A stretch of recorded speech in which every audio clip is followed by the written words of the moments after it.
सत्य की खोज के बारे में कुछ विचार आगे। ज्ञान से मुक्त हो जाना जरूरी है क्या? यह तो बड़ी अजीब सी बात है।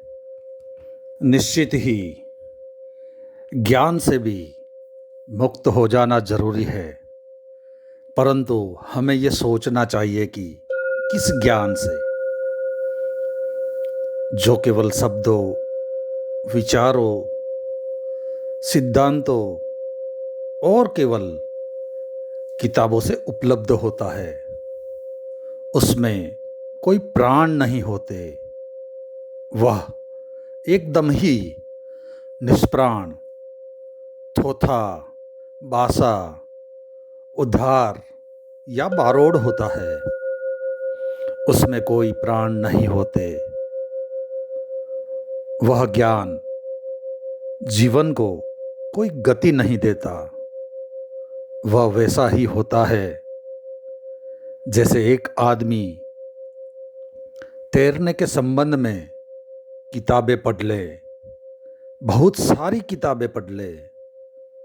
दुनिया में जितनी तैरने की किताबें लिखी हैं, सारी की सारी पढ़ ले, 10-5 भाषाएं सीख ले, तो 10-5 भाषाओं में जितनी किताबें हैं वो सारी की सारी वह पढ़ ले।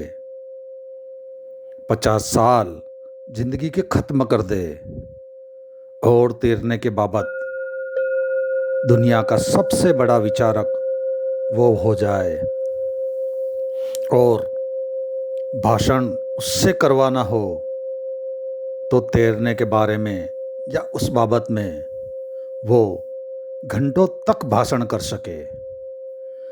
वह तैरने की किताबें लिख सके। वह यूनिवर्सिटीज़ में व्याख्यान दे सके, तैरने के बारे में तर्क दे सके, तैरने के बारे में विवाद कर सके। लेकिन उस आदमी को जरा से पाने वाली नदी में धक्का दे दे तो हमें पता चल जाए कि वह 50 वर्ष में जो जाना था किस अर्थ का था, किस कीमत का था, किस प्रयोजन का है। वह ज्ञान था। लेकिन तैरना ज्ञान से नहीं आता। तैरना तो तैरने से ही आता है, और तैरना एक अलग और ही बात है। इन विचारों का सारांश यही है कि हमें वह ज्ञान से मुक्त हो जाना चाहिए जो कि केवल किताबों से हमने प्राप्त किया है, क्योंकि इससे तो हम प्रैक्टिकल नहीं हो पाते। बस आज इतना ही, बाकी अगले अध्याय में